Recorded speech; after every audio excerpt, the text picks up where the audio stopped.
পল কাপুর তিনি 3 দিনের ভারত সফর শেষে বাংলাদেশ সফর করছেন। আচ্ছা, মিশনটা কি মনে হচ্ছে যুক্তরাষ্ট্রের?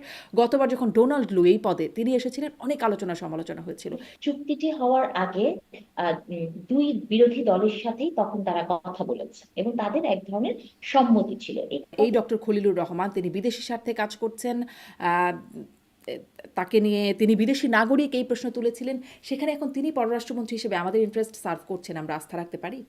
খলিল সাহেবকে আপনি যতই বিতর্ক করেন না কেন, দেখবেন ওনার যে এক্সপেরিয়েন্স, হ্যাঁ, এবং দলমত নির্বিশেষে মেরিটোক্রেসিকে সবচেয়ে বেশি প্রাধান্য দিবেন। তিনি গণভোটটা হয়ে গেল, গণভোটের ফলাফল হলো, হ্যাঁ জয়যুক্ত হলো, সেই ফলাফলে আবার একটা সংশোধনও হলো, এখন এসে আদালতে চ্যালেঞ্জ করা হচ্ছে। এটি বিএনপি শপথ করেনি ঠিকই, কিন্তু বিএনপি কিন্তু প্রথমে যে জুলাই সনদে সাইন করেছে। জামাতে ইসলামী কি করেছে, বলেছে সাইন করবে না, যে সাইন করে ফেলেছে।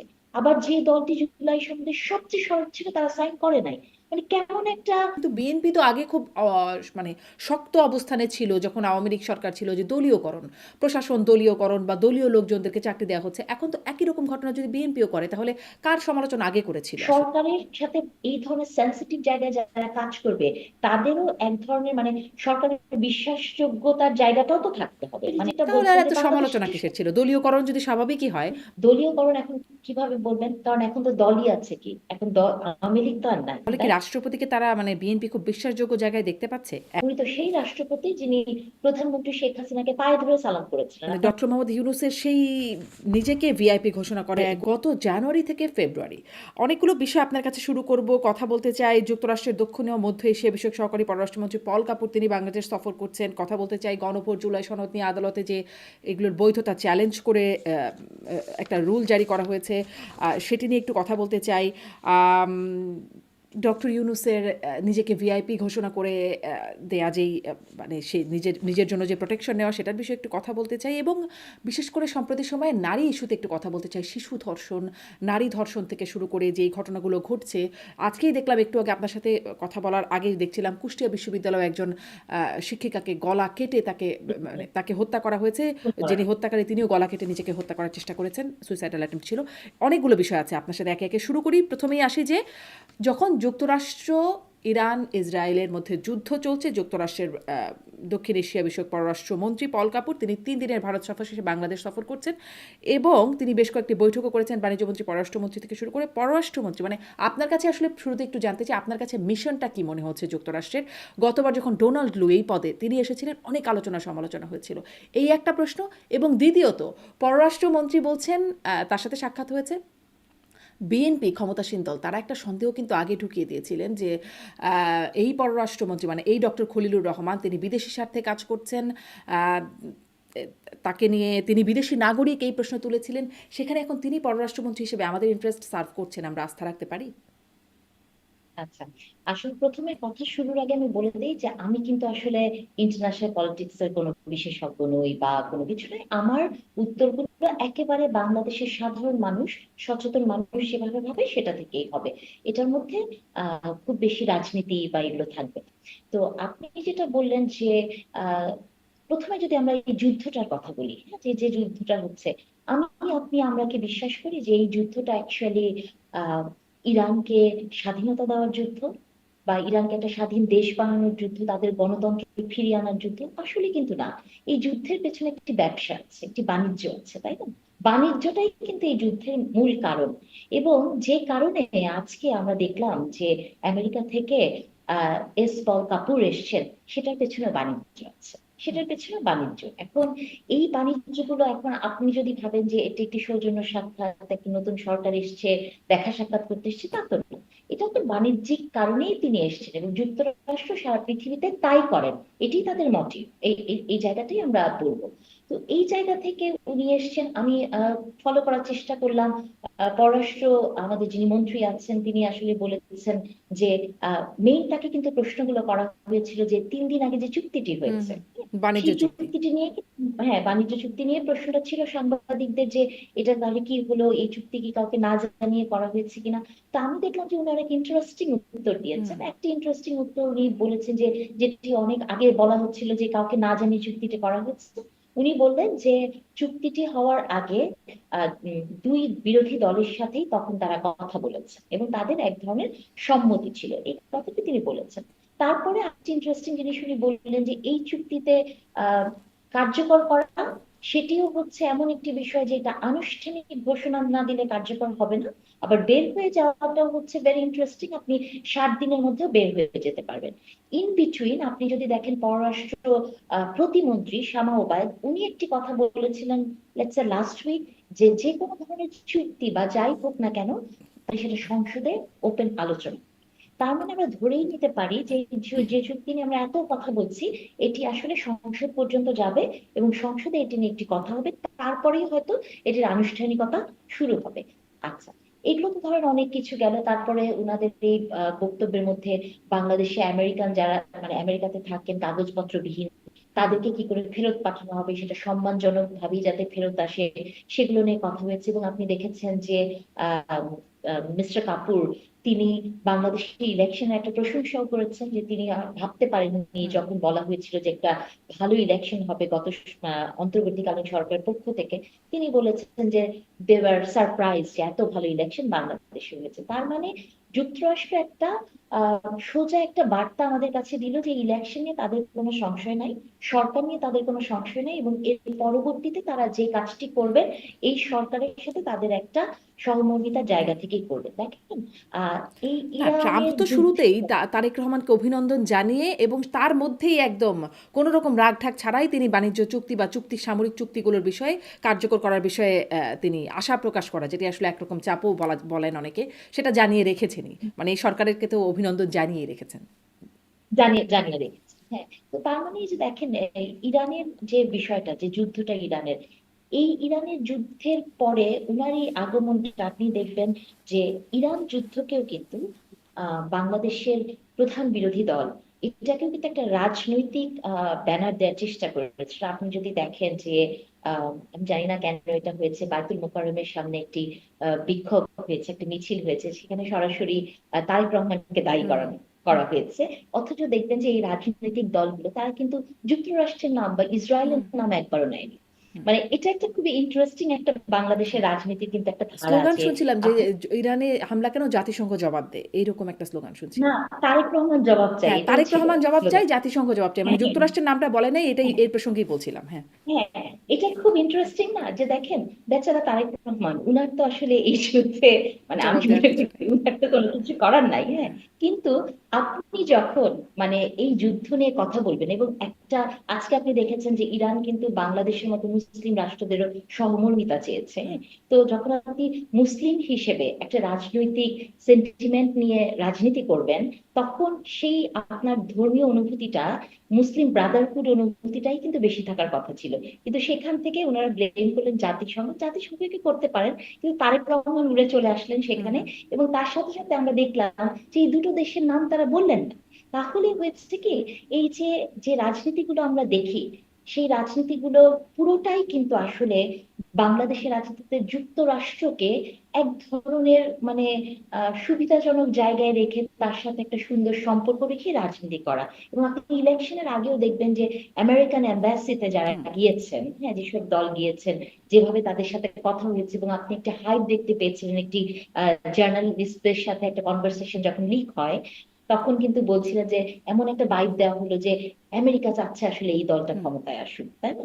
তো এটা কিন্তু আমরা দেখেছি। তো তার মানে হচ্ছে যে বাংলাদেশে বসে আপনি যে রাজনীতিটা করেন সেই রাজনীতিটা অনেক ক্ষেত্রে এটা সরকারের পক্ষ থেকেও এটা বিরোধী দলের পক্ষ থেকেও যুক্তরাষ্ট্রকে এক ধরনের খুশি রেখে রাজনীতি করাটা এটা আসলে বাংলাদেশের নতুন। আর আপনি পররাষ্ট্র উপদেষ্টা যে বিষয়টি আপনি বলছিলেন যে হ্যাঁ বিএনপির অনেক ধরনের রিজার্ভেশন ছিল, তাকে নিয়ে অনেক কথা হয়েছে, কিন্তু পরবর্তীতে আপনি দেখবেন যে লাস্টে মানে লাস্ট কয়েক মাসে বা আহ, যখন তারা লন্ডনে গেছে তারপরে তাদের কথাবার্তার প্রেক্ষিতে এক ধরনের হয়তো কোনো সমঝোতা বা কোনো একটা জায়গা থেকে এমন একটা কোনো ইস্যু ক্রিয়েট হয়েছে। আমরা তো সে সরকারের ভিতর থাকি না, জানি না। তবে যখন একটি সরকার তার আহ এরকম একটা মানে যখন ইলেকশন হয়, এটাকে তো শারমিন আপা আপনি একটা নর্মাল সময় ইলেকশন বলতে পারবে না, যে একটা গণতান্ত্রিক হুম। চর্চা চলছিলই, 5 বছর পর একটা নর্মাল ইলেকশন হয়েছে। সো এই গত 1.5 বছরের অনেক কিছুকেই কিন্তু আপনার একটু ডিফারেন্ট ভাবে অ্যানালাইসিস করে আমি মনে করছি এই সরকার পা দিচ্ছে।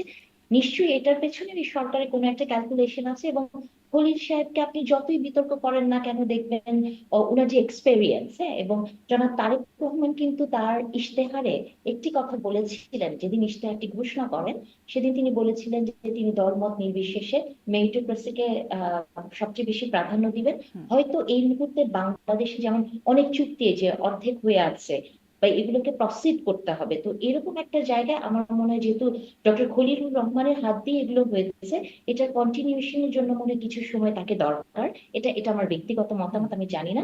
তবে এটা মনে হয় সরকারের একটা দূরদর্শিতা যে হুম। সরকার এই যে আপনি সবচেয়ে বলছিলেন সেন্সিটিভ না একটু আগে আসলে। দূরদর্শিতা বলছেন, আবার একটু আগে বলছিলেন না যে মানে কেউই চাচ্ছে না যুক্তরাষ্ট্রকে অখুশি করে, সবাই চাচ্ছে যুক্তরাষ্ট্রকে খুশি করে। এটা কি যুক্তরাষ্ট্রকে খুশি করারই একটা প্রক্রিয়া কিনা ডক্টর খলিলুর রহমানের এই কন্টিনিউয়েশন, মানে উপদেষ্টা থেকে মন্ত্রী হয়ে গেলেন? কারণ এটা তো আগে যে অবস্থা ছিল তিনি নাকি বিদেশি স্বার্থ দেখছেন, তিনি বিদেশি নাগরিক, এই অবস্থানটা মূলত এই বার্তাটা বিএনপি আমাদের মধ্যে ছড়িয়েছিল। বিএনপি বর্তমান যিনি স্বরাষ্ট্রমন্ত্রী তিনি একদম প্রকাশ্যে বলেছিলেন। আসলে আসলে শারমিন আপা, আপনি যদি বাংলাদেশের পুরো রাজনৈতিক প্রেক্ষাপটটা দেখেন, বা শুধু বাংলাদেশ না, একটা কথা তো আমরা ছোটবেলা থেকে শুনেই বড় হয়েছি যে রাজনীতিতে শেষ বলে আসলে কিছু নাই। যেহেতু রাজনীতিতে শেষ বলে কিছু নাই, এবং যে কোনো সময় আপনার একটা অবস্থান সরকারের, সেটা আমি মনে করি যে এই সরকার, যেহেতু আপনাকে প্রথমেই বললাম যে খুব ক্রান্তিকালীন সরকার, এবং সরকার যে সময় ক্ষমতাটা নিয়েছে সব জায়গাতেই একটা ফ্র্যাজাইল একটা অবস্থান, তার অর্থনীতি ফ্র্যাজাইল, তার আইন শৃঙ্খলা বাহিনীর অবস্থা ফ্র্যাজাইল, সবকিছু চারিদিকে অনেক মানে 17 বছরের একটা ডিফারেন্ট জায়গা থেকে এই সরকার এসছে। তা আমি মনে করি যে হ্যাঁ, ওনাকে এক ধরনের ব্লেম দেওয়া হয়েছিল, এবং তারপরে মনে হয় যেহেতু অনেক কিছুর সাথে, পররাষ্ট্র নীতির অনেক কিছুর সাথে গত 1.5 বছরের সাথে এই সরকারের ঘাড়েই অনেক কিছু পড়বে, সেই কারণেই হয়তো খলিলুর রহমানকে রাখা। আমি তাই মনে করি। এটা আমার ব্যক্তিগত অভিমত। জি। আ এই কথাটা কি শুনেছিলেন? যেটি একটু আগে আপনি বললেন যে পররাষ্ট্রমন্ত্রী যেটি বলেছেন যে ২ দলেরই একরকম তাদের সম্মতিক্রমে এই চুক্তিটা করেছে। কিন্তু আমরা তখনও এই বিষয়গুলো নিয়ে আলোচনা করতাম। কিন্তু তখন বিএনপির যারা থাকতেন প্রতিনিধি বা জামায়াতের তারা কিন্তু বলতেন যে তাদের সাথে কথা না বলে বা একটা অনির্বাচিত সরকার এটি করাটাকে তারা সমর্থন করছেন। এটা বিএনপিও বারবার বলেছে। মানে কখন আসলে ঠিক সম্মতিটা নেয়া হলো সেটার বিষয়ে কি আপনিও মানে গণমাধ্যমে কথা বলেছেন, এটা শুনেছেন, খোঁজ রেখেছেন, জেনেছেন কখনো? না, আমি শুনি নাই, কিন্তু এটা আসলে কি সম্মতির কথা উনি বলেছেন নাকি উনি বলেছেন আলোচনা হয়েছে? আমি তো মনে হয় দেখলাম যে উনি বলেছেন যে আলোচনা হয়েছে, কিন্তু দুই দলে যে সম্মতি দিয়েছে সেটা কিন্তু বলেন উনি বলেছেন আলোচনা হয়েছে। এবং আলোচনা তো নেগেটিভ পজিটিভ দুটাই হতে পারে শারমিন আপা, সম্মতি দিতেও পারে নাও হতে পারে, অথবা আমরা জানি না যে সম্মতি চাওয়া হয়েছে কিনা, শুধু কি বিষয়টাকে উপস্থাপন করা হয়েছে কিনা। তো এটা আসলে আমরা জানি না, এবং আমার পররাষ্ট্রমন্ত্রীর আজকের বক্তব্যে আমি এটা ক্লিয়ার হতে পারি না যে আসলে কি সম্মতি, নাকি শুধু জানানো, নাকি শুধু আলোচনা।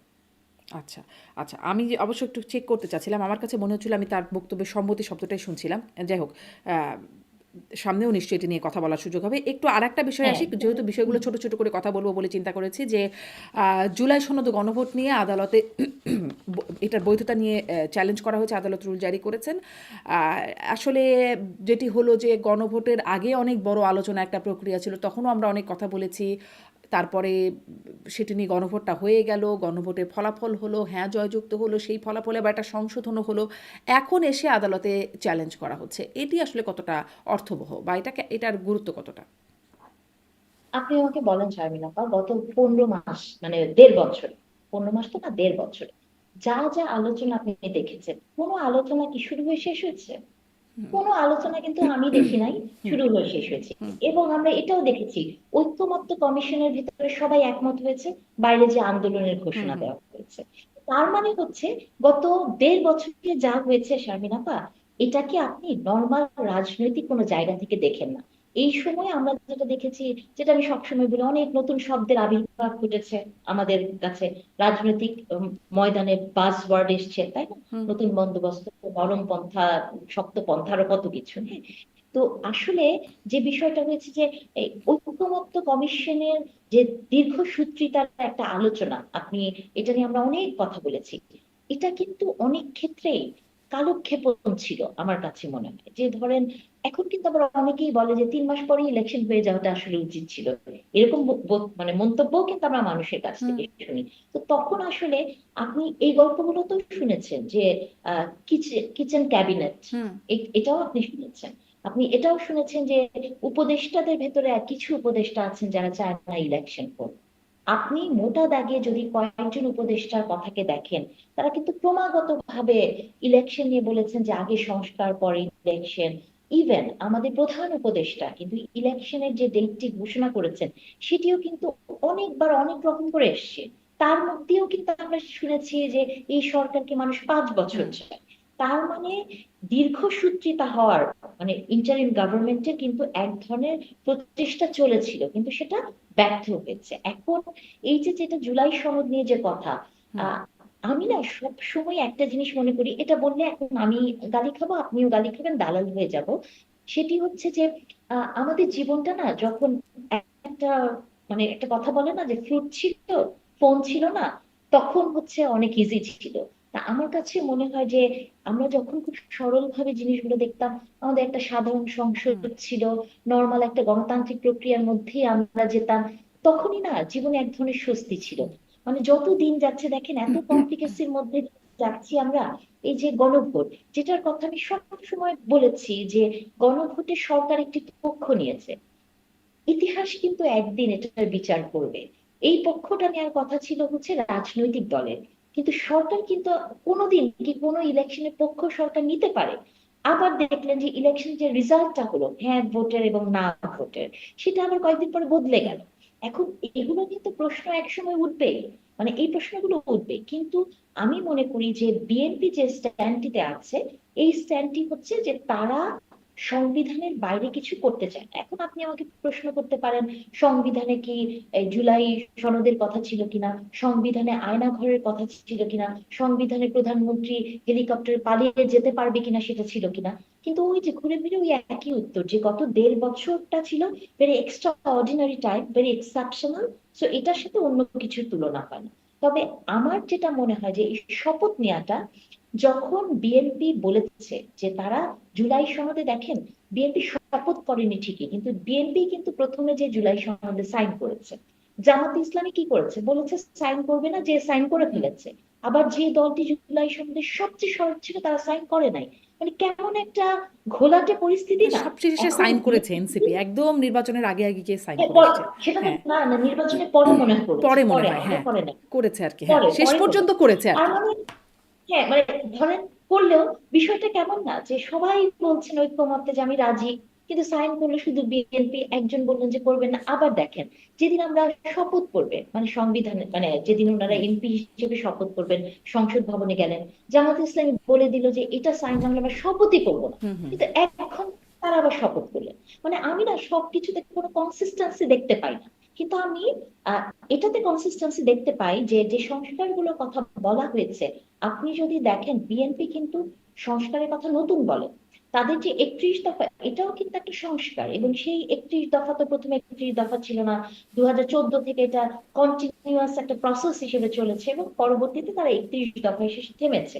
তার মানে সংস্কার করার ইচ্ছা বিএনপির আছে, এবং বিএনপি যেহেতু মানে এত মেজরিটি পেয়েছে সংসদে, তো সংস্কার করাটা তাদের সদিচ্ছাটাই সবচেয়ে বড় কথা। এবং আমি একটা জিনিস বিশ্বাস করতেই চাই, যে যে সময়ের মধ্যে দিয়ে জনাব তারেক রহমান প্রধানমন্ত্রী হয়েছেন, এবং তিনি যে মানুষকে যে কথাগুলো বলে ক্ষমতায় এসছেন এবং মানুষ তাকে বিশ্বাস করেছে, সেই কারণেই তিনি এত 50% ভোট পেয়েছেন।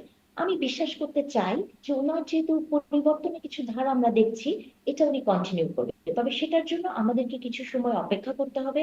সংসদটা শুরু হলে হুম। আপনি দেখবেন, আমার ধারণা যে এই মানে জুলাই সনদে যা যা আছে, বিএনপি যেগুলোতে নোট অফ ডিসেন্ট আছে সেগুলো তো অবশ্যই বিএনপি করবে না। সেটির বাইরে যে বিএনপি অবশ্যই এই সংস্কারগুলো করবে। তবে আমার কাছে ওটাই মনে হয় যে এই শপথ করানো বা যা কিছু, এগুলো না অতি অলংকৃত কোনো বিষয়। মানে এগুলোর বাইরে যেও আমরা আসলে অনেক কিছু করতে পারি। যেমন ইভেন আপনি যদি আমাকে সংবিধান সংশোধনের কথা বলেন, পৃথিবীর অনেক দেশ আছে না সংবিধান নাই, সেই দেশ কি চলে না? বা ইংল্যান্ডে দুই হুম। তিন পাতার সংবিধান আছে, সেই দেশ কি চলে না? আবার পৃথিবীর বহু দেশে বহুবার সংবিধান পরিবর্তন হয়েছে। তার মানে সংবিধান এমন একটা জিনিস, এটা পরিবর্তিত হতে পারে, না থাকলেও কোনো ক্ষতি নাই। কিন্তু সবচেয়ে বেশি যেটা গুরুত্বপূর্ণ যে ক্ষমতায় কারা আছে এবং তাদের সদিচ্ছা। এবং সেটার কারণে কি করতে হবে জানেন? আমাদের মতো মানুষকে, আপনাদের মতো মানুষকে আমাদেরকে প্রশ্নের মুখোমুখি করতে হবে, সরকারকে সবসময় একটা প্রেশারের মধ্যে হুম। রাখতে হবে এবং জবাবদিহিতা চাইতে হবে। জি। আপনি সেই যতদিন জবাবদিহিতা থেকেই পর্যন্ত হয়তো এই প্রশ্নগুলো উঠছে যে যেই এখানে মানে এগ্রি করা, তারপরে সেখান থেকে কি সরে আসছে কিনা বিএনপি, মানে যেখানে গণভোট এই বিষয়গুলোতে তারাও শেষ পর্যন্ত হ্যাঁর পক্ষে প্রচারণা করেছে, সেটির নানান সাংবিধানিক প্রশ্ন ছিল বা আইনগত প্রশ্ন ছিল, কিন্তু তারপরে সেগুলো সব শেষ হয়ে আসার পরে এখন যদি সেটাকে আসলে অস্বীকার করার জায়গায় যাচ্ছে কিনা বিএনপি, এই প্রশ্নের মধ্যেই আসলে রাখা সরকারকে। আমি আসলে এটাকে আপা অস্বীকার বলতে চাই না, কারণ বিএনপি এখন পর্যন্ত এমন কিছু করে নাই যে যেটাকে আপনি অস্বীকার বলতে পারবেন। আর না, এই বিএনপির সরকারের মন্ত্রী বয়স, মেজর হাফিজ তিনি বলেছেন যে গণভোট এটা অসাংবিধানিক, এই বিষয়গুলো তো শুনেন, বলেছেন।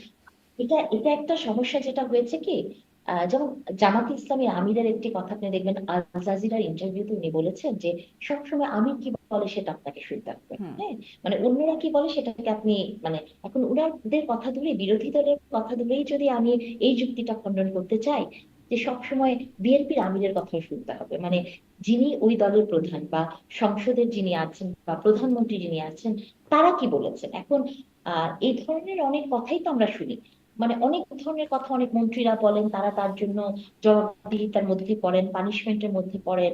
আহ কিন্তু আমি মনে করি যে মোটা দাগে এটা যদি বিএনপি স্ট্যান্ড হতো, তাহলে আপনি জনাব তারেক রহমানের মুখ থেকে এটা শুনতেন। হুম। যেহেতু আপনি এটা শোনেন নাই তারেক রহমানের মুখ থেকে যে এটা অসাংবিধানিক হুম। বা কিছু, আমি এটাকে এখনো ওই জায়গায় জি। নিতে চাই না। জি। এবং আমি তাহলে মনে আমরা করি যে তারেক রহমানের মুখ থেকে কি আসে বা আদৌ কিছু আসে কিনা, কারণ তারেক রহমানের মুখ থেকে আজ পর্যন্ত তেমন কিছুই আসে নাই। একদম শেষের দিকে এসে তিনি বলেছেন গণভোটে হ্যাঁ এর পক্ষে ভোট দিন। তাছাড়া খুব একটা কিছু জুলাই সনদ এখন গণভোট নিয়ে তিনি এখানেও বলেন একটা নাই। কথা আছে শারমিন আপা, মানে এখানেও একটা কথা আছে যে একদম শেষের দিকে আসলেও আপনি যদি বিএনপির ওয়েবসাইটটা দেখেন, প্রথম থেকেই কিন্তু তাদের দলীয় ওয়েবসাইটে, যেটা মানে মানুষের অ্যাক্সেস আছে, ওপেন অ্যাক্সেস, সেখানে কিন্তু ছিল হ্যাঁ ভোটের পক্ষে আপনি ভোট দেন। এবং বিএনপি এমন কোনো কিছু মানে জুলাই সনদ নিয়ে করে নাই যে হুম। যেটাকে তাকে প্রথম থেকে একদম খুব বলতে হবে যে হ্যাঁ ভোটের পক্ষে ভোট দেন, বাট উনি বলেছেন, এটাই হচ্ছে কথা যে উনি বলেছেন। এবং বিএনপির প্রথম দিন থেকে বিএনপির ওয়েবসাইটে এটা ছিল। সো এটা এমন না যে বিএনপি হ্যাঁ ভোটের বিপক্ষে ছিল, তবে হুম। এটার সত্য যে বিএনপি কিছু নোট অফ ডিসেন্ট আছে। না, তবে বিএনপির এটাও আবার তো প্রকাশ্যে সত্য, না ভোটেরও ক্যাম্পেইন ছিল, যদিও আপনি বলছেন আমির কি বলেন সেটাই হচ্ছে সেটা ম্যাটার করে। হ্যাঁ। সেটা হ্যাঁ আমি কি বলেন, এবং হচ্ছে সেটা তৃণমূলে হয়তো ছিল এরকম। এখন ধরেন এটার উত্তর আমি ওইভাবে দেই যে গত 17 বছর যেমন 95% মানুষ আওয়ামী লীগ হয়ে গিয়েছিল, সে চাইলেও হয়েছে না চাইলেও হয়েছে, হুম। ক্ষমতায় থাকার জন্য হয়েছে, সুবিধায় যাওয়ার জন্য হয়েছে। কতটা মন থেকে আওয়ামী লীগ ছিল সেটা হুম। মনে হয় আওয়ামী লীগের সেই 30-32% যে ভোট আছে তাদের মধ্যেই আছে।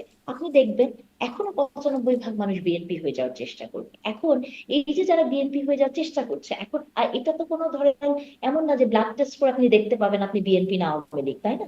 তো সেই জায়গা থেকে তৃণমূলেও ধরেন এই ধরনের প্রচার প্রচারণা চালিয়েছে। আমরা জানি না যে তারা কতখানি বিএনপি বা তারা কতখানি দলকে ওন করে বা তারা কারা, সেটাও আমরা তেমন করে জানি না। তবে আমি যতদূর মনে করতে পারি যে বিএনপির মোটা দাগে যার নীতি নির্ধারণী জায়গায় আছেন, তাদের কারো মুখ থেকে আমি শুনি নাই যে আপনারা না ভোটে ভোট দেন, হুম। এটা আমি শুনি না, নাই। বিএনপির সেরকম না ভোটে ভোট দেন এরকমটা শোনা যায় না, কিন্তু এই যে মানে মুক্তি মানে মন্ত্রীদের মুখ থেকেও এখন মেজর হাফিজের কথা বলছি, বা আগে নির্বাচন আগে মির্জা ফখরুলও বলেছিলেন গণভোট কি মানুষ বোঝে না, মানুষ নির্বাচন বোঝে। মানে এখন তবে যাই হোক। এখানে জি। এখানে আমিও একটা জিনিস বলি, গণভোট কিন্তু আসলে মানুষ বোঝে না। হুম। হুম। মানে আপনি যদি দেখেন ব্যালটটাও, ইভেন যদি দেখেন, ধরেন আপনি লিখেছেন হ্যাঁ, হ্যাঁ এর পাশে একটা টিক দিয়ে রেখেছেন। আপনি লিখেছেন না, না এর পাশে একটা ক্রস দিয়ে রেখেছেন। হ্যাঁ এর পাশে তো বক্সটা ফাঁকা থাকার কথা ছিল হুম। যে টিকটা আমি দিব হুম। হুম। বা হুম। সিলটা আমি দিব, তো ওটা আবার করেছে। আবার দেখেন ইন্টারেস্টিং ভাবে ভোট কমে গেল। মানে এইগুলো কেমন কথা না, মানে এগুলো তো খুবই ইন্টারেস্টিং। তবে আমার মনে হয় যে কোনো না কোনো সময় এই রহস্যের তো উদ্ঘাটন হবেই। আমরাও হয়তো বেঁচে থাকবো, জানি না, থাকলে হয়তো দেখতে পাবো হুম। রহস্যটা কি ছিল এই যে এখানে। আদালতে বাট চ্যালেঞ্জ এগুলো, হয়েছে, এটারও কোনো ফল আসে কিনা, মানে এখান থেকেও কোনো আদেশ আসে কিনা, গণভোট জুলাই সনদের ভবিষ্যৎ কি হয় সেটি নিশ্চয়ই একটা প্রশ্নের মুখে এখন আছে, চ্যালেঞ্জের মুখে এখন আছে। এই যে পরিবর্তনের কথা বলছিলেন যে বিএনপির সরকারে এসে একটা পরিবর্তনের কথা, পরিবর্তন কিন্তু আমরা কিছু কিছু দেখে ফেলছি যে পদায়নের ক্ষেত্রে, সেটি সেনাবাহিনীর শীর্ষ পদে পদায়ন, প্রশাসনে পুলিশে পদায়ন, আমরা দেখলাম বাংলাদেশ ব্যাংকের গভর্নরের পদায়ন, মানে সেখান থেকে একটা খুবই মানে সমালোচিত উপায়েই তাকে আগের গভর্নরকে সরিয়ে নতুন গভর্নর আসলেন। দুদক চেয়ারম্যান থেকে পুরো দুদকের কমিশনারের পুরো প্যানেলই পদত্যাগ করে যাচ্ছেন। এই রদবদলগুলো দেখছি। আর এর মধ্যে আরেকটা বিষয় একটু মিলিয়ে বলতে চাই। মির্জা ফখরুল ইসলাম আলমগীর তিনি বলছেন যে মানে তাকে রাষ্ট্রপতি বিষয়ে প্রশ্ন করা হলে তিনি বলছেন রাষ্ট্রপতি হবার মতো বিএনপিতে ৩-৪ জন আছেন। কিন্তু প্রশ্ন হচ্ছে এই মুহূর্তে রাষ্ট্রপতির নতুন রাষ্ট্রপতি নিয়ে আলোচনা আসছে কেন? কারণ রাষ্ট্রপতির তো মেয়াদ আছে এখনও। মানে রাষ্ট্রপতির ব্যাপারে কি একটু বিশেষ সহানুভূতিশীল বিএনপি? বাকিদের মেয়াদ থাকা সত্ত্বেও সেগুলো তাদেরকে সরিয়ে দেওয়া গেল সম্মানজনক অসম্মানজনক নানা প্রক্রিয়ায়, কিন্তু রাষ্ট্রপতির ব্যাপারে বেশ শক্ত অবস্থান দেখা যাচ্ছে বিএনপি। রাষ্ট্রপতির ব্যাপারে কি একটু বিশেষ নমনীয়তা? আচ্ছা, আপনি যে দেশে বসে আছেন শারমিন, এই দেশে যখন একটি সরকারের পরিবর্তন হয়, ডেমোক্রেটরা চলে যায়, লিবারেলরা আসে, হ্যাঁ, এরকম হয়, তখন কি হয়? একদম টপ থেকে, মানে টপ টু বটম সবকিছুর পরিবর্তন হয়, তাই না? মানে তারা কিন্তু তাদের লোকজনকে বসায়। তার মানে আপনি যখন নতুন একটি সরকার গঠন করবেন, তখন আপনি কাকে পরিবর্তন করে আপনার দলীয় লোককে আপনি নিয়োগ দিতেই পারেন। এটার মধ্যে আমি কোনো অন্যায় দেখি না, এবং এটি আসলে হওয়ার কথা এই কারণে যে আপনি গত মানে 1.5 বছরে বাংলাদেশে যে যে জায়গায় আমরা খালি তো শুনেছি যে এখানে জামাতের ক্ষমতায়ন হয়েছে, এখানে বিএনপি হয়েছে, এখানে একে বসানো হয়েছে, ওখানে ওকে বসানো হয়েছে। বা আপনি যদি একটা ইন্টারেস্টিং জিনিস দেখেন যে কুষ্টিয়াতে দেখবেন যে একটা ডিসি পরিবর্তন করলো কালকে, হুম। হ্যাঁ, তার বদলির কথা বলা হচ্ছে। আপনি কি দেখেছেন যে ডিসি মানে পরিবর্তনের প্রতিবাদ করতে কারা গেছেন? হাজার হাজার বোরকা পরা নারীরা আছেন ওখানে, যারা হয়তো আপনি কাউকে যদি ব্যক্তিগতভাবে জিজ্ঞেস করেন ডিসি শব্দটার মানে কি বা ডিসির কাজ কি, আমার ধারণা তারা বলতে পারবেন। হ্যাঁ, তো তার মানে হচ্ছে কি, আমরা যে শুনে এসেছি না যে এই এই জায়গায় এই এই দলের প্রশাসনে তাদেরকে বসানো হয়েছে, এই এগুলো কিন্তু আসলে সেই জায়গারই একটা প্রতিফলন যে গত 1.5 বছরে যেমন করে রদবদল গুলো করা হয়েছে। অথবা আপনি যদি গত 1.5 বছর ইউনূস সরকারের যে অন্তর্বর্তীকালীন সরকারটা ছিলেন, সেখানে কি নেপোটিজম কাজ করেন নাই? সেখানে কি ওনার নিজের ভাইয়ের ছেলে সেখানে ছিল? ওনার মেয়েকে আপনি সব সময় দেখেছেন। এছাড়া গ্রামীণ ব্যাংকে যারা খুব ভালো জায়গায় ছিল, তারা সবাই কিন্তু তার কোনো না কোনো জায়গায় তারা পদায়িত হয়েছে। এবং একটা দেশে একটা রিজনে, যেমন চিটাগং বেল্টের লোকজনকে আপনি দেখেছেন ক্ষমতায়। তার মানে একটা সরকার কখন কাকে পরিবর্তন করবে তার নিজের সুবিধার জায়গায় রেখে দেশ চালানোর জন্য। এবং এটাও তো সত্য যে সরকারের সাথে এই ধরনের সেন্সিটিভ জায়গায় যারা কাজ করবে, তাদেরও এক ধরনের মানে সরকারের বিশ্বাসযোগ্যতার জায়গাটাও তো থাকতে হবে। মানে একটা মানুষের সম্পর্কে আপনার যদি হুম। বিশ্বাসযোগ্যতাই তৈরি না হয়, তাকে তো আপনি এরকম সেন্সিটিভ হুম। জায়গায় বসাতে পারেন না। দুটো প্রশ্ন তার আপনার মানে কথা থেকে, এই দুটো প্রশ্ন পরিবর্তন আমার জানতে ইচ্ছে করে। একটা হচ্ছে বিশ্বাস, তাহলে কি রাষ্ট্রপতিকে তারা মানে বিএনপি খুব বিশ্বাসযোগ্য জায়গায় দেখতে পাচ্ছে? এক। আচ্ছা, এটা আগে শুনে আমি নিই, পরেরটা পরে প্রশ্ন করি, বলেন। আচ্ছা, আমি এই প্রশ্নের উত্তরটা আসলে আপনাকে আরেকটা টিভিতেও সেদিন দিলাম, ওভাবেই দিতেছে যে এটা উনি আসলে কোন রাষ্ট্রপতি। উনি তো সেই রাষ্ট্রপতি যিনি প্রধানমন্ত্রী শেখ হাসিনাকে পায়ে ধরে সালাম করেছিলেন। আপনার হুম। মনে আছে কিনা সেই দৃশ্য আমি জানি না। হ্যাঁ, হ্যাঁ। তারপরে উনি বলেছিলেন যে এরকম একটা কথা বলেছেন যে আমার সালামের উত্তর উনি দেন না। আমি কি ওনার মানে পদধূলি পাই কি না। যেন একটা হুম। শব্দ বলছেন, পদধূলি পাই না। আমি কি তার নেক মানে দর্শন থেকে, শব্দটা হয়তো এটা ছিল না, আমি কি দূরে সরে গেলাম কিনা। তাহলে এটা তো, এই রাষ্ট্রপতিকে কোনোভাবে কি বিএনপি প্যাট্রোনাইজ করার কথা? করার তো কথা না। এবং আমার ধারণা বিএনপি এটা করবে না। কিন্তু তার সাথে সাথে আপনি দেখেছেন যে গত 1.5 বছরে পার্টিকুলার একটি রাজনৈতিক দল এবং কিছু মানে রাজনৈতিক গোষ্ঠী রাষ্ট্রপতি এবং আহ আর্মি চিফকে সরানোর জন্য কি ধরনের মব ক্রিয়েট করেছে, কি ধরনের আন্দোলনের ভিতর দিয়ে গেছে। আমি বিশ্বাস করি কি জানেন, যে আজকের এই রাষ্ট্রপতিকে ওই সময় না সরানো এবং আর্মি চিফকে না পরিবর্তন করার ধারাবাহিকতাতেই আমরা একটি ইলেকশন পেয়েছি, এটা আমার ধারণা। এখন এই রাষ্ট্রপতিকে হয়তো ধরেন রাষ্ট্রপতি পরিবর্তন তো বিএনপি যখন মানে বিএনপি বলছি, মানে সংসদ যখন শুরু হবে তখন রাষ্ট্রপতি পরিবর্তন হতে পারে। এবং মানে এই সরকার আজকে কত তারিখ? আজকে হচ্ছে 4 তারিখ না পাঁচ হ্যাঁ, তারিখ সো 5 এই তারিখ, হ্যাঁ। সরকার 17 তারিখে মনে হয় তারা শপথ গ্রহণ করলেন। তো তার মানে 15 দিন, 15 দিনের একটা সরকার এসে সাথে সাথেই তো সবকিছু বদলে দিতে পারে না। ধীরে ধীরে করছে, দিচ্ছে বদলাচ্ছে। তো তা বদলে। আমার ধারণা, প্রশাসন, পুলিশ, সেনাবাহিনী থেকে শুরু করে বাংলাদেশ ব্যাংকের গভর্নর, দুদক হ্যাঁ, সবখানেই তো পরিবর্তন হয়ে যাচ্ছে হ্যাঁ, 15 সেগুলো দিনের সেগুলো সরকারে। পরিবর্তন প্রতিদিন হচ্ছে, প্রতিদিন হচ্ছে। এমন না যে মানে আজকে এসেই সব প্রথম হুম। দিনই করে ফেলছে। এবং আপনি আজকে দেখেছেন মন্ত্রিসভারও দায়িত্বের হ্যাঁ, পুনর্বন্টন হ্যাঁ। হয়েছে।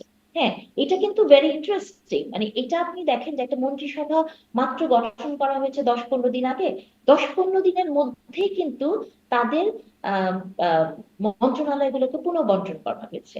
এখন এই পুনর্বন্টনটা নিশ্চয়ই শুধু শুধু করা হয়নি, নিশ্চয়ই তার পেছনে কোনো হ্যাঁ, কারণ কিন্তু আছে। তো এই আমি মনে পুনর্বন্টনের করি পেছনে যে নিশ্চয়ই কারণটা একটু ডিফারেন্ট হবে। কারণ আগের যে আলোচনা ছিল সেখানে আপনি মানে বিভিন্ন জায়গায় বিভিন্ন প্রতিষ্ঠানে বিভিন্ন মানে বিএনপির আস্থাভাজন বা দলীয় লোক নিয়োগ দেওয়ার কথা। কিন্তু বিএনপি তো আগে খুব মানে শক্ত অবস্থানে ছিল যখন আওয়ামী লীগ সরকার ছিল যে দলীয়করণ, প্রশাসন দলীয়করণ বা দলীয় লোকজনদেরকে চাকরি দেওয়া হচ্ছে। এখন তো একই রকম ঘটনা যদি বিএনপিও করে তাহলে কার সমালোচনা আগে করেছিল আসলে তারা?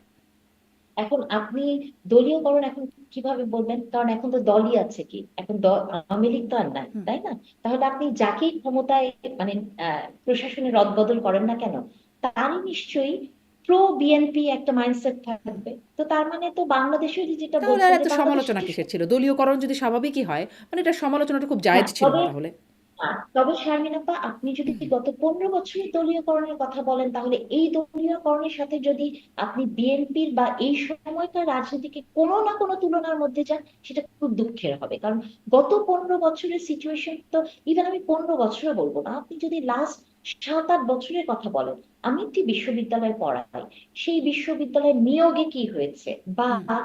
এগুলো বললে দেখবেন যে এখন গালাগালি শুরু হয়, কিন্তু এটাও কিন্তু সত্য যে আমরা দেখেছি যে আপনি শিক্ষক নিয়োগের জন্য অ্যাপ্লিকেশন করবেন, আমার নিজের চোখে দেখা, সেখানে আপনার দলীয় পরিচয়, হুম। আপনাকে আপনার এলাকার চেয়ারম্যানের কাছ থেকে চিঠি এনে প্রত্যয়নপত্র দিতে হয়েছে যে আপনি এই দলের লোক। তার মানে দলীয়করণের সবচেয়ে নিকৃষ্টতম জায়গায় আমরা গিয়েছি।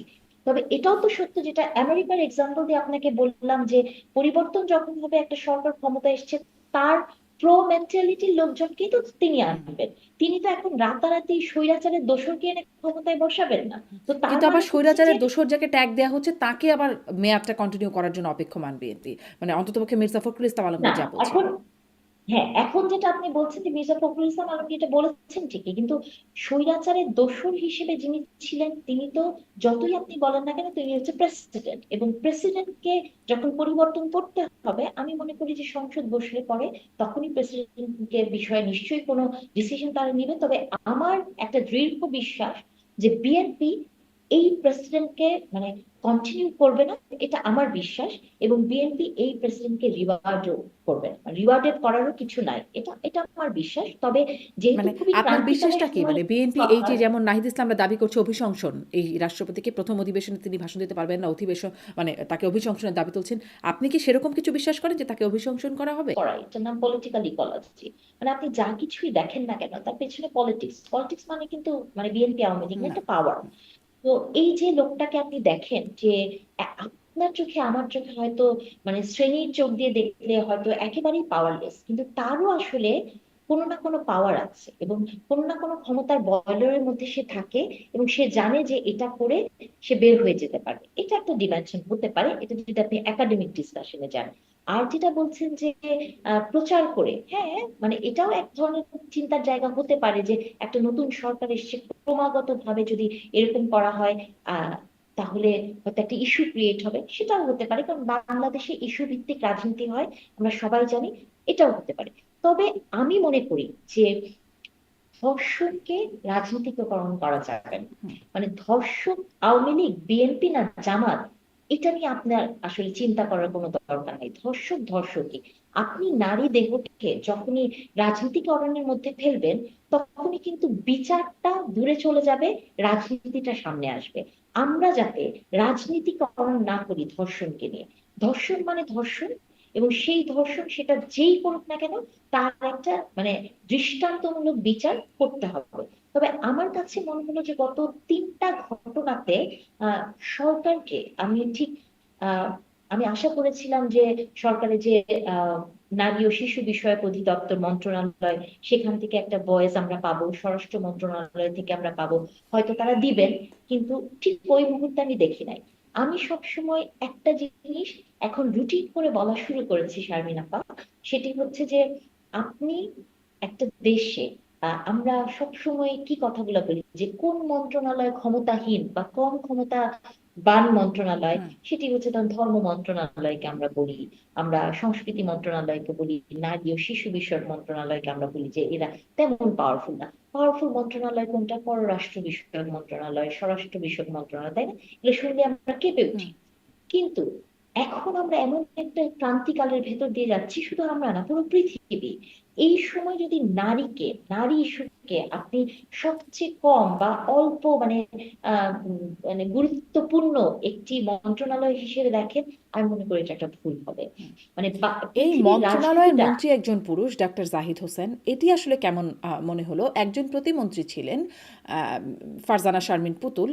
তিনি অবশ্য তাকেও সেখান থেকে সরিয়ে এখন সমাজ কল্যাণ মন্ত্রণালয়, শুধুমাত্র সমাজ কল্যাণ মন্ত্রণালয়ের প্রতিমন্ত্রী তিনি। মানে এখনো নারী ও শিশু মন্ত্রণালয়ের দায়িত্বে মন্ত্রী পর্যায়ে কোনো নারী নাই। বরাবর আমরা আসলে এই মন্ত্রণালয়ে একজন নারী প্রতিনিধি দেখি। এটিও আসলে কেমন মনে হচ্ছে? এখানে হ্যাঁ, মানে এখানে আমি দুই ভাবে উত্তর দিব। একটা দিব যে 15 দিনের সরকার, হুম যেহেতু আমরা জানি না যে তারা কেমন কাজ করবে, ডক্টর জাহিদ উনি কেমন কাজ করবেন সেটা আমরা জানি না, বা আজকে দেখলাম একজনের পরিবর্তন হয়ে গেল। তবে আমি সবসময় একটা জিনিস বিশ্বাস করি কি, নারীর বয়ান নারীর মুখ দিয়ে শুনতে হয়। মানে নারীর বয়ান যদি আপনি নারীর মুখ দিয়ে না শুনেন, অথবা এমন পুরুষের মুখ দিয়ে আপনাকে শুনতে হবে যে যেখানে জেন্ডার স্টাডিজ একটা খুব গুরুত্বপূর্ণ বিষয়। জেন্ডার স্টাডিজটা কিন্তু এমন একটা বিষয় যে এটা সম্পর্কে আপনাকে পড়াশোনা করতে হবে, এটা সম্পর্কে আপনার রিয়েলি একাডেমিক জ্ঞান থাকতে হবে। আমি কাউকে ছোট করতে চাই না, কাউকেই না, কিন্তু নারীর প্রতি সহানুভূতিশীল হওয়া আর নারীকে বোঝা বা রাজনৈতিক ভাবে বোঝা বা একাডেমিক ভাবে বোঝার মধ্যে কিন্তু অনেক পার্থক্য হুম আছে। আমি জানি না আপনি আমার একটি কমেন্ট দেখেছিলেন কিনা, যে ইলেকশনের আগে আমি একটি কথা বলেছিলাম যে মা বোনের রাজনীতি হুম থেকে বের হয়ে আসতে হবে, মা বোন বলা যাবে না। এই যে একটা জেন্ডার পলিটিক্স এর জায়গা থেকে আমি কমেন্টটা করলাম, আপনার কি ধারণা যে বাংলাদেশে খুব উচ্চ শিক্ষিত অনেক মানুষ এটাকে বুঝতে পেরেছে? পুরুষদের কথা না হয় বাদই দিলাম, মানে একটা বিরোধী দলের খুব নারী উইং এর প্রধান একজন নেত্রী, তিনিও কিন্তু খুব বাজেভাবে আমাকে বলেছেন যে একটা মানে ওপেন জায়গা থেকেই বলেছেন যে উনি মাও হতে চান না, উনি বোনও হতে চান না, বাপ থাকে শুধুমাত্র বউ, বউ তো একটাই হয়।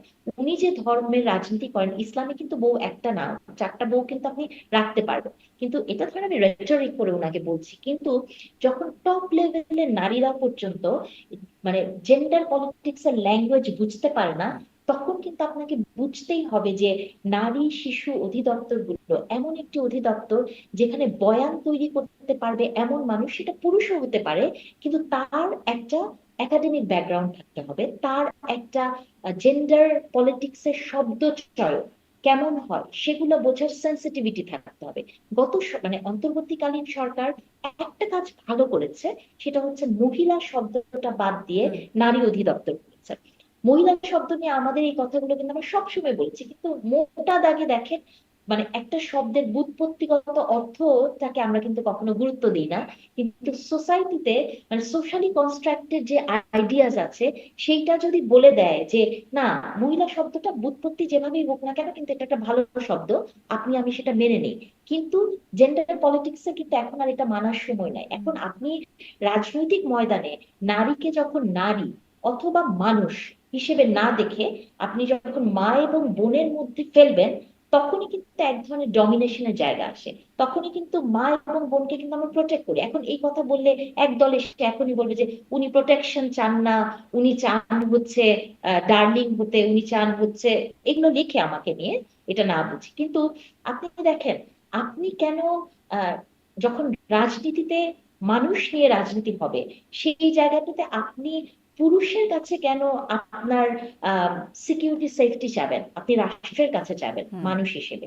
তো যখন পুরুষতান্ত্রিক রাজনীতিতে আপনাকে মা বোন বলে এক্সট্রা প্রোটেকশন দেওয়ার চেষ্টা করে, সেটা কিন্তু নারীর জন্য খুব মঙ্গলজনক নয়। সেটা কিন্তু নারীকে সেই মানে দ্বিতীয় শ্রেণীর নাগরিক হিসেবেই রাখে, এবং যে কারণে কিন্তু বাংলাদেশে নারীর ক্ষমতায়নের ভেতর দিয়ে আমরা গেছি, আমরা নারী প্রধানমন্ত্রী পেয়েছি বছরের পর বছর, কিন্তু সঠিক নারী ক্ষমতায়নের পথে কিন্তু আমরা এখনো হাঁটতে পারি নাই। এবং সেই হাঁটতে না পারা ধরেন কিছু স্টেপ বেগম খালেদা জিয়া নিয়েছিলেন, যে নারীর ক্ষমতায়নের ভেতর দিয়ে তো বাংলাদেশ গেছে, তাই না? হুম আমরা প্রধানমন্ত্রী পেয়েছি, নারী হুম কিন্তু হুম হুম সঠিক নারীর ক্ষমতায়ন বা মানে অ্যাপ্রোপ্রিয়েটটা কিন্তু বাংলাদেশে নারীর ক্ষমতায়ন এখনো সেইভাবে হয় না, সেজন্য আমরা 5% নারী প্রতিনিধি সংসদে দিতে পারি না। তবে এটা যেটা হয়েছে যে ধরেন বেগম খালেদা জিয়া যেটা করেছিলেন নারী অবৈতনিক নারী শিক্ষা, এবার বিএনপি প্রমিস করেছে যে মাস্টার্স পর্যন্ত মেয়েদেরকে বিনা পয়সায় পড়াশোনারই করবে। তবে এখানে আমি বলতে চাই কি যে আহ এই সরকারের নারী বিষয় করার অনেক কিছু আছে, এই কারণেই আছে যে এই মুহূর্তে আপনি যে দুটো দল ক্ষমতার কাছাকাছি, একটা বিরোধী দল এবং বিরোধী দল তো ক্ষমতাবান, তাই না? তো সেখান থেকে বিএনপি এবং যে বিরোধী দলটি আছেন, এদের নারীর স্ট্যান্ড যদি আপনি দেখেন কমপ্লিটলি কিন্তু একেবারে অপোজিট, তাই না? একজন নারীর কর্ম ঘন্টা কমাতে চেয়েছে, একজন নারীকে কর্ম ঘন্টা যাতে ঠিক থাকে তার জন্য আরো ইনসেনটিভ দেওয়ার চেষ্টার কথা বলা হয়েছে, বা বেবি সিটিং, অনেক কিছু, নারী যাতে কর্মক্ষেত্রে আরো বেশি করে আসতে পারে। এখন আমি মনে করি যে এই সরকারের কাছে আমাদের চাওয়াটা থাকবে সেটাই, যে এই সরকারটা মানে এই দলটাই কিন্তু নারী নেতৃত্বকে গ্রহণ করতে পেরেছে। এই কথাগুলো আমি সব জায়গায় এখন রুটিন করে বলি যে এই সরকারেরই জি, কিন্তু নারী মানসিকতা নেতৃত্বকে আছে গ্রহণ যে করতে পেরেছে, কিন্তু নারীকে, নারী ও শিশু মন্ত্রণালয়ের মন্ত্রী একজন পুরুষ, প্রতিমন্ত্রীর পদেও একজন নারী ছিলেন, তাকেও সরিয়ে দেওয়া হলো। মন্ত্রণালয়টি হ্যাঁ নারী কিন্তু নেতৃত্ব এটা শূন্য। কিন্তু আজকে এটা কিন্তু আজকে দুপুর বেলা হয়েছে হ্যাঁ, শারমিন হ্যাঁ। আপা, তো আরেকটা পদ্ধতি দেওয়ার জন্য তো আমাদের একটু অপেক্ষা করতে হবে। হতে পারে যে আরেকজন হয়তো নারী আসবে, অথবা পুরোটাই হয়তো চেঞ্জ হবে, অথবা আমরা হয়তো এমন পুরুষকে দেখতে পাবো যে যিনি নারীর এই বিষয়গুলো বোঝেন এবং তার বয়ান দিয়েও হয়তো সুন্দর একটা মানে হতেই তো হুম, পারে, হতে হতে পারে। পারে না? বা আপনি যদি, হ্যাঁ, এটাও হতে পারে। তো আহ আমি মনে করি যে যাকে আপনি মানে নারী মন্ত্রণালয়ের দায়িত্বে দেন না কেন, আপনাকে এটা মাথায় রাখতে হবে এই মুহূর্তে পুরো পৃথিবীতে নারী বিষয়টা খুবই হুম, ইম্পর্টেন্ট একটা ইস্যু, এবং এটাকে একটা গুরুত্বপূর্ণ মন্ত্রণালয় হিসেবে আপনাকে ট্রিট করতে হবে। এবং এই মন্ত্রণালয়ে যারা আসবেন তাদের নারীর প্রতি বা জেন্ডার রাজনীতি বলেন, জেন্ডারের ক্ষমতায়ন বলেন, বা নারী বিষয়ক যে বিষয়গুলো আসবে তার পেছনে একটা ব্যাকগ্রাউন্ড থাকতে হবে, এবং সেই সেন্সিটিভিটিটা তারা যাতে বুঝতে পারে। তবে আমি এটা যেটা প্রথমেই বলেছিলাম যে আমি বিশ্বাস করি নারীর বয়ানটা নারীর মুখ দিয়ে শুনলে আপনি একটা ডিফারেন্ট একটা ভাইব পাবেন, পুরুষের মুখ দিয়ে শুনলে কাছাকাছি যাবে, কিন্তু ঠিক মানে যেটা নারী মিন করে সেটা পাবেন। জি। নারীর বয়ান হুম। নারীর মুখ দিয়ে বলাটাই খুব জি। জরুরি। নারীর বয়ান আপাতত নারীদের, শিশুদের যে অনিরাপদ পরিস্থিতি সেখান থেকেও নিশ্চয়ই একটা পরিত্রাণ চাই। এই সরকার আসলে ইমিডিয়েট কি অ্যাকশন নেয় সেটি দেখবার মতো। কেন ঘটনাগুলো, ওই যে আপনি বলছিলেন যে কয়েকদিনের মধ্যে অনেকগুলো ঘটনা, কেন এরকম ঘটনাগুলো ঘটছে এবং এগুলো থামানোর জন্য খুবই ইমিডিয়েট অ্যাকশন আমরা নিশ্চয়ই চাই।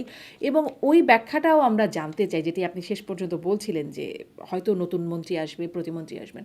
আসলে কোন ব্যাখ্যায় বা কোন যোগ্যতায়, কী উদ্দেশ্যে কাকে মন্ত্রী করা হয় সেটাও যদি আমরা একটু জানতে পারতাম, আমাদের জন্য আসলে আমাদের মধ্যে হয়তো একটা স্বস্তি বা আস্থার জায়গাটা অনেক বেশি থাকতো।